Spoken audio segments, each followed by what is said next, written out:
Oke, saya dari Blaze Edukasi ingin menjelaskan tata cara penggunaan aplikasi perpustakaan. Nah, seperti dilihat di tampilan ini sekarang kita ada di tampilan dashboard ya, atau tampilan menu awal, ya, dashboard. Oke, nah kalau misalnya kita lihat di depan ini ada 3 menu utama, ada transaksi, peminjaman, dan tambah buku. Nah, transaksi ini nanti tempat kita untuk meminjam dan mengembalikan buku, ya. Peminjaman, nanti apa yang mau dipinjam di sini, baru tambah buku. Oke, ini cuman menu-menu pintas saja. Nah, di sebelah kiri ini ada menu-menu juga nih, bisa kita lihat sini data buku, data anggota, transaksi, denda, cetak barcode, dan seterusnya.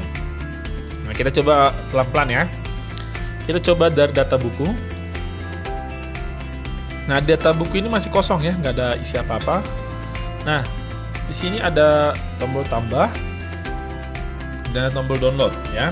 Nah, tambahin nanti kita buat menambah bukunya satu persatu. Nah, di sini tombol download ini untuk mencetak dalam bentuk format Excel ya. Jadi nanti bisa download dalam bentuk Excel sampai nanti buat kebutuhan sekolah. Di sini juga ada tombol search ya, nanti untuk mencari buku yang sudah kita ketikkan. Oke, kita coba dulu tambah. Nah, di sini ada ISBN. ISBN ini opsional ya, boleh diisi boleh enggak. Misalnya aku bikin contoh 89899. Oke, terus kita ketik judul bukunya, misalnya matematika kelas 1. Oke, terus penulisnya misalnya aku bikin Superman, diketik aja ya, Superman seperti misalnya Superman. Nah, oke, terus penerbitnya misalnya Erlangga, terus tahunnya misalnya 2020 ya. Nah, stoknya ini misalnya aku bikin 100 gitu ya. Nah, jadi yang paling penting itu adalah kita isi adalah judul bukunya, penulis, penerbit, tahun, dan jumlah. Oke, jadi kalau ISBN ini opsional ya, karena ada beberapa buku juga tidak ada ISBN-nya. Baru kode raknya juga opsional ya. Baru kita simpan. Oke, jadi ada satu data buku ya, stoknya 100 ya, ini stok 100. Oke, nah coba kita tambah sekali lagi. Misalnya kita mau bahasa Indonesia. Misalnya kelas 3 gitu ya. Nah, di sini barcode-nya aku nggak ngisi ya. Nah, habis itu penulisnya misalnya kita bikin penulisnya ya. Misalnya Ibu Suparni, contoh Suparni. Penerbitnya misalnya Yudhistira. Terus tahun pembuatan misalnya 2018. Nah, di sini stoknya misalnya kita buat 50. Oke, kita simpan. Nah, jadi di sini data-datanya langsung kelihatan ya. Oke. Nah, misalnya di sini kita ada salah pengetikan atau salah apa? Di sini bisa kita edit ya. Misalnya stoknya salah atau misalnya judulnya di sini salah. Nah, kita langsung ke kolomnya ini aja ya. Mana yang mau diedit? Kita klik 2 kali. Misalnya matematika kelas 1 ini mau kita ganti ya. Klik 2 kali. Misalnya gini, klik 2 kali. Oke, langsung masuk ke sini ya. Misalnya kita ganti jadi matematika kelas 2. Nah, jumlah bukunya juga misalnya ternyata salah, bukan 100 tapi 50. Oke, bisa juga. Oke, disimpan. Oke, jadi matematika kelas 2 stoknya 50. Oke, sampai sini nggak terlalu susah ya. Nah, jadi kalau misalnya nanti data-data bukunya ini mau direkap, ini bisa download dalam bentuk Excel ya, nanti download. Oke, baru sekarang kita masuk ke data anggota. Nah, data anggotanya itu biasanya sudah ada ya, langsung data-data siswa kita ya. Nah, kalau seandainya nanti misalnya data siswanya nggak ada, boleh di sinkron data ya, sinkron anggota ya. Atau kalau misalnya nanti tiba-tiba ada penambahan siswa baru atau segala macam, tinggal disinkron aja karena siswa-siswanya kan sudah ada di database server kita. Jadi nanti guru tuh nggak perlu mengimport satu-satu lagi kan, biar nggak terlalu pusing. Oke. Nah, habis itu data anggota sudah, kita masuk ke transaksi. Nah, transaksi ini apa sih transaksi? Nah, transaksi ini adalah tempat untuk kita meminjam dan mengembalikan buku, ya. Nah, kalau misalnya kita di dashboard tadi pertama, di sini juga bisa nih, dari sini langsung transaksi nih. Nah, oke, sama aja ya, sama aja. Nah, di tombol transaksi ini juga ada download untuk rekap ya. Ya nanti downloadnya untuk format Excel. Nah, di sini kita coba tambah transaksi dulu. Misalnya si siswa pengen minjam buku ya. Oke, nah di sini ada harian, ada tahunan ya. Nah, apa sih bedanya harian dan tahunan? Nah, jadi si siswa ini bisa minjem buku harian. Nah, harian ini biasanya maksimalnya 7 hari atau 1 minggu.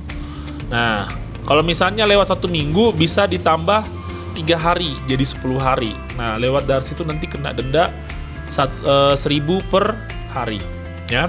Nah, kalau tahunan ini dia nggak ada dendanya ya. Jadi tahunan nggak dendanya, kalau harian ada dendanya 1.000 per hari. Nah, tuh kita coba aja dulu harian ya. Kalau mau tahunan tinggal klik ini aja.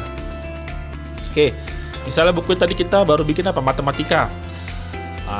Oh ya, untuk bukunya ini kita kan ada kasih scan barcode ya. Jadi kalau misalnya kita scan barcode, dia langsung otomatis nanti ya.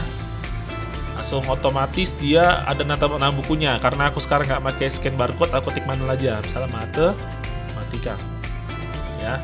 Tapi kalau misalnya nanti pakai scan barcode, di scan aja bukunya langsung nanti muncul di sini dia data-datanya. Oke, misalnya ternyata kita nggak mau ini salah ya, bukan ini yang mau kita masukkan. Nah, ini kita bisa menghapus ya, mengurangi. Oke, nanti kita mau bahasa Indonesia. Oke, boleh nggak minjem bukunya lebih dari 1? Oh, sangat boleh. Nah, kita pinjam misalnya matematika, berarti dia 1 orang minjem 2 buku ya. Atau misalnya mau minjem matematikanya 2, boleh, matematikanya tambah 1 lagi ya kan. Nah, cuman biasanya kan kalau siswa ini 1 buku kan minjem 1, jadi kita biasakan aja 1 siswa minjem 1 buku. Oke, jadi 1 bahasa Indonesia, 1 matematika. Nah, sampai sini nama peminjamnya ini masih kosong nih, belum ada isinya nih. Nah, cara masukin nama peminjamnya adalah kita klik ini, baru ketik nama peminjamnya. Misalnya peminjamnya siapa ya? Misalnya Adik Marito Sinaga. Contoh kita klik. Nah, di sini ada tulis Adik Marito Sinaga. Oke, kita simpan. Oke, nah ini ada 2 buku ya. Matematikanya ada 1, bahasa Indonesianya ada 1. Oke. Nah, nanti gitu seterusnya nanti kalau untuk siswa-siswa berikutnya. Nah, kalau misalnya ini kan dia warnanya biru nih, berarti dia belum ada keterlambatan ya. Nanti kalau warnanya merah, dia tuh sudah denda. Denda biasanya kalau 1 hari dendanya 1.000. Oke, nah kalau misalnya dia masih lewatnya 7 hari, dia bisa diklik nih, ada tombol atas atau tombol bawah ya. Tombol atas atau tombol bawah. Nah, tombol atas ini buat apa? Tombol atas ini buat perpanjangan. Jadi kalau misalnya dia lewat 7 hari, nah kita bisa kasih dia penambahan 3 hari masa peminjaman jadi 10 hari ya. Misalnya kita klik, nah dia jadi 10 hari ya. Oke, nah kalau misalnya tombol bawah ini untuk mengembalikan buku ya. Bisa kita klik, nah dia berubah warnanya ya, jadi kembali statusnya. Coba kita klik ini, oke, statusnya kembali. Oke, nah kita coba ulang sekali lagi ya. Misalnya minjem buku lagi, misalnya matematika kelas 2, oke. Baru kita misalnya namanya misalnya siapa? Misalnya Rofido Pasaribu. Oke, simpan. Oke, kita perhatikan ya. Ini kan matematikanya kita pinjam 1 nih. Nah, otomatis stok bukunya pun berkurang 1, jadi 49 ya. Jadi kalau misalnya nanti kita kembalikan bukunya, berarti bukunya kembali 50 ya. Oke, bukunya kembali 50. Oke. Nah, ini sampai transaksi sudah. Nanti transaksinya ini nanti bisa di download ya dalam bentuk Excel ya. Nah, di download nanti tinggal diklik aja. Oke, sampai sini sudah nama peminjaman, ada NISN-nya, sudah lengkap, jadi nanti bisa dilacak ya. Baru nih di transaksi, sekarang kita sama juga misalnya untuk peminjaman tahunan. Kita contoh misalnya bahasa Indonesia. Misalnya minjam siapa nih? Misalnya Miranda. Nah, ini kita mau pinjamnya tahunan ya. Itu juga bisa ya. Simpan. Nah, jadi ini statusnya pinjaman tahunan. Jadi kalau pinjaman tahunan ini dia tidak ada tidak ada dendanya ya. Oke, kita kembalikan. Status kembali ya. Oke, kalau misalnya kita lihat ini ada tanggal pinjam, tanggal kembali, nanti kelihatan ya. Kapan minjamnya, kapan kembalinya. Oke, sampai sini denda. Nah, denda ini biasanya nanti kalau misalnya dia ada keterlambatan, nanti ada denda di sini. Karena di sini nggak ada keterlambatan, jadi nggak ada nggak dendanya. Nah, jadi nanti denda di sini nanti ada keterangannya dia dendanya berapa, terus ketika nanti dibayar ke operator siapa ya. Baru sini ada cetak barcode. Nah, cetak barcode ini buat apa sih? Nah, kalau misalnya kita ke transaksi ini kan, ke transaksi ini tambah. Tadi kan aku bilang kan kita bisa nanti bukunya itu nggak perlu diketik manual, misalnya matematika. Nah, nanti bukunya ini bisa kita cetak menggunakan barcode ya. Jadi kita tinggal scan barcode-nya aja, langsung dia masuk datanya. Nah, cetak barcode-nya ini nanti kita bisa ditaruh di kertas ya, di print manual ya.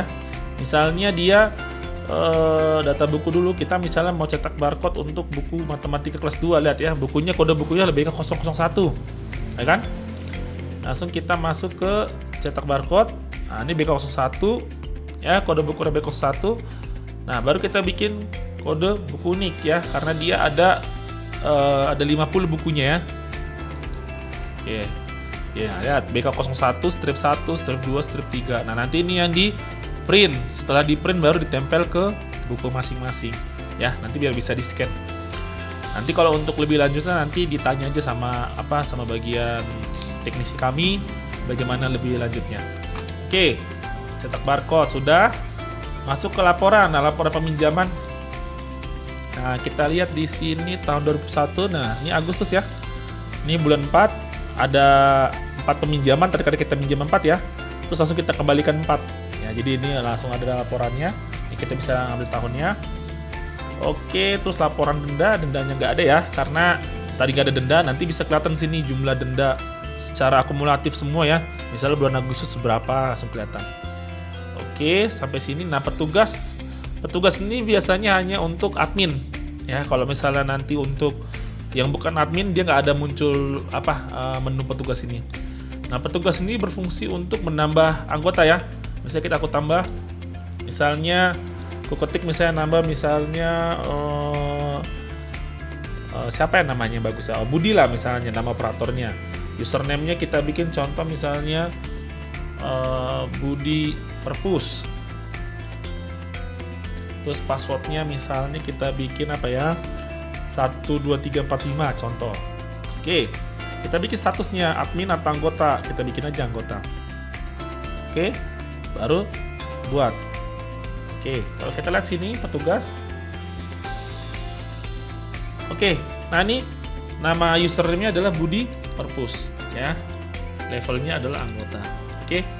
Nah, ini password ini tidak bisa diganti ya. Jadi password harus dihafal bagus-bagus ya, jangan sampai lupa.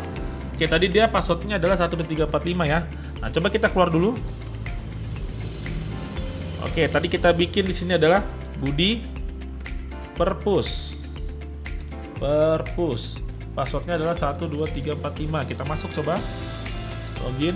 Nah, jadi sebenarnya tampilnya sama aja. Yang membedakan adalah dia tidak ada menu petugasnya, ya. Oke, terus sampai sini. Oh, kita ke menu ini ya. Jadi kalau misalnya kita mau pakai menu yang jalan pintas ini juga bisa, transaksi langsung ke sini. Nah, itu juga bisa ya. Habis itu peminjaman langsung masuk ke sini. Jadi nggak usah repot-repot misalnya dari transaksi dulu, baru tambah, langsung masuk ke peminjaman. Itu kan kelamaan kan. Langsung dari sini juga bisa peminjaman, langsung masuk ya. Terus tambah buku pun seperti itu. Oke, sampai sini aja untuk pembelajarannya. Atas perhatiannya aku ucapkan terima kasih.